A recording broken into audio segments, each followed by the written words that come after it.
Good morning and welcome back. Romel Santiago here once again.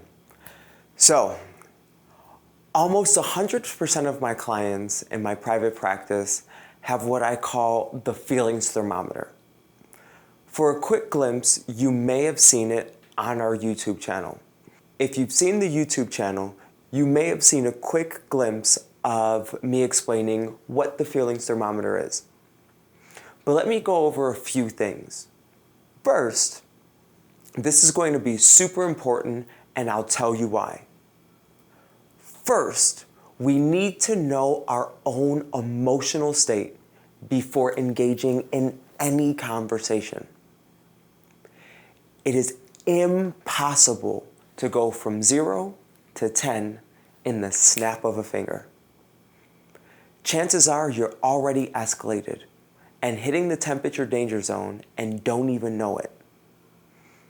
When that happens, our defenses begin getting triggered. Depending on how our brain perceives this information, we may go into fight, flight, freeze, or fawn. When this happens, and here's where I'm gonna get geeky and nerdy for a bit, our brains are essentially shut down and we don't make rash decisions, nor do we process information. We are programmed at this point to shut down until our brain deems that we are safe. I won't go into fight, flight, freeze, or fawn in this course, but there will be a trauma course that I'll dive more into it. Knowing where we are emotionally means that we feel safe and our partners do so as well. So here's the first exercise. I want you to pause the video on my face while you go grab a pen and paper or print out the feelings thermometer. That was a shout out to one of my favorite astrologers, Chris Cressini. Our scale is going to go from 1 to 10, where 1 is the calmest that you can remember being, and 10 is the most extreme emotional state. Anyway, now that you have your pen and paper, I want you to think about the calmest that you can remember being in the past 2 or 3 years. We're not comparing it to a Buddhist monk living in silence or what we are told is calm.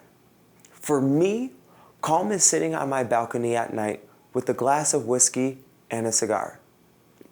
What is your calm? Think about a time when you were the calmest that you can remember being. Great. Now that you have that in your mind, think back on that time and think about how you knew you were calm. Not just what was not there, but what was there, physically, mentally, internally, externally. For example, I know I'm calm when I'm consciously breathing deep.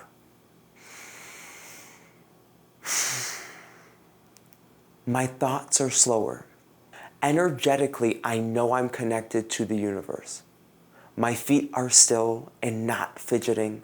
Shoulders are relaxed.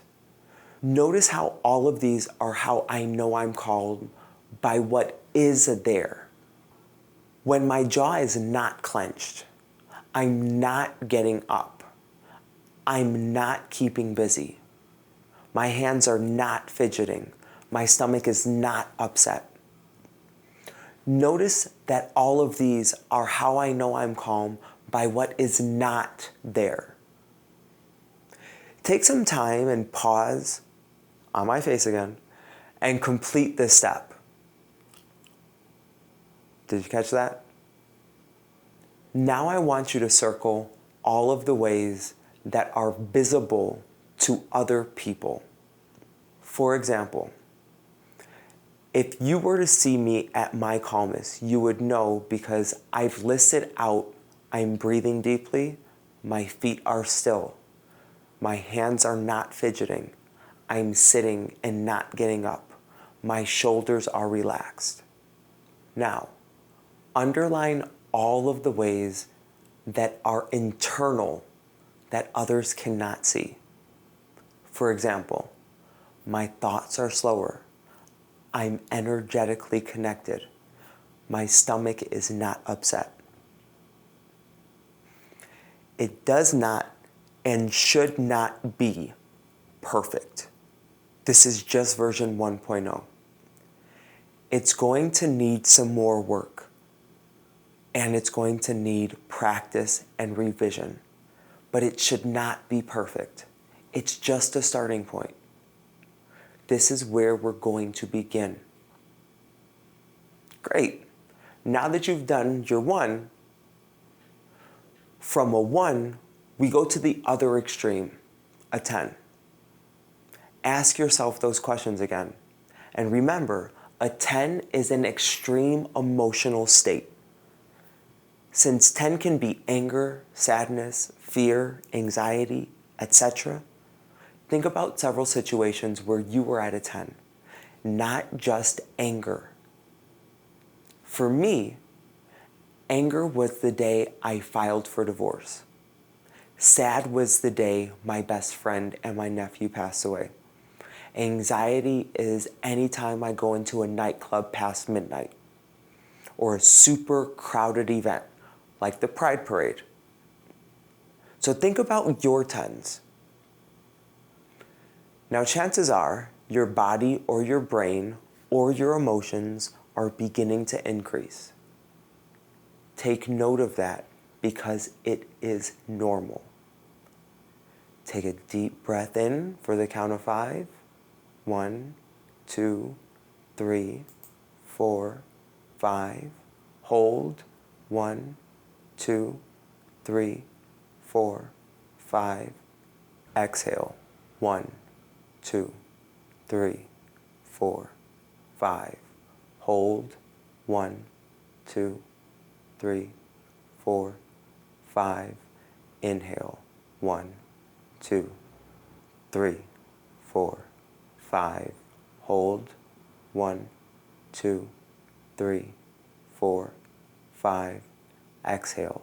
1, 2, 3, 4, 5. Hold. 1, 2, 3, 4, 5. Perfect. Now get your pen and paper ready, because now we're going to jot down all the things that are there, followed by all the things that are not there. Again, try to pause on my face. Great. Now I want you to list 5 things that you see with your eyes without judgment. For example, I see my cat lying on the bed. I see my other cat sitting on the chair. I see my water bottle. I see my cup of coffee. I see my computer screen. Deep breath. Now 4 things that you physically feel. For example, I feel the chair on my back. I feel my foot heel on the floor. My watch on my wrist. My hat on my head. Deep breath. Now 3 things that you hear. I hear the street vendor outside. I hear salsa music. I hear a child yelling. Deep breath. 2 things that you smell. I smell my workout clothes, and I smell something sweet. Deep breath. And 1 thing that you taste. Great. Now go back and circle the visible signs and underline the internal signs. Now that we have our 2 extremes, this is super important because now we can actually begin thinking about the middle ground. The middle ground is our 5.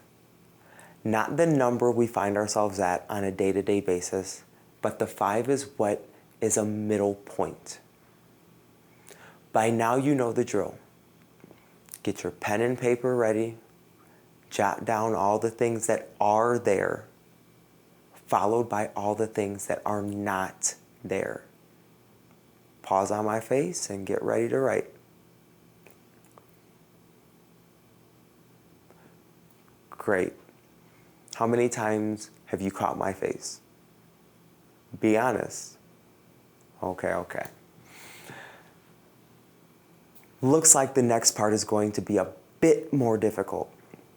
So now I want you to come up with your 3 and your 7 using the exact same way that we came up with our 1, our 5, and our 10. So pause the video, complete your 3 and your 7. Great job. But it doesn't stop there. So far we have our 1, 3, 5, 7, and 10. Here is where you now identify what number you typically find yourself on an average day based on what you have already written down. This is what we're going to call your baseline. Put a star by that number because this is going to give you a great idea of how to move forward in a bit. Next is story time. Most folks know I was a chef in my past. Now I still remember all the things they drilled into my head. For example, do you know what the internal temperature of a chicken breast should be cooked at? 165 degrees for 15 seconds. If you've ever seen a cooking thermometer, you know that there's a white face with a red part. This section is 40 degrees to 140 degrees, and this is known as the temperature danger zone. This is the zone, this is the temperature, this is the area that bacteria can grow and thrive in. So you always want to serve hot foods above 140 and cold foods below 40. Your temperature danger zone is going to go to 10, but it's going to start at a specific number. This number is going to be the number that is hard to come down from. The number where you have more likelihood of escalating. I want you to think about that number, and then I want you to go one number lower. If your number is a 7, I want your temperature danger zone to be a 6.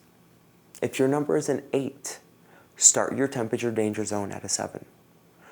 Where your temperature danger zone starts, I want you to draw a box around where it starts and the number 10. This means if your temperature danger zone starts at a 6, conversations cannot and should not happen at a 5. We need wiggle room in case anything does happen. This is why the prep work is so important, because if we're not emotionally safe, neither is our partner. So, I'm going to encourage you to keep pulling out your feelings thermometer and checking in with yourself. You've done some great work of identifying your feelings thermometer version 1.0. Keep it with you and update it in a few months. The challenge is to check in with yourself every day at least 3 times. What number am I at? What makes me a 4 instead of a 5? Or a 4 instead of a 3? Challenge yourself. Question this process. Question why you chose this number. But at the end of the day, have fun with it. So, that being said, we've done some great work today, and we do have to pause, but I hope you all have a wonderful, amazing rest of this beautiful day, and I will see you soon.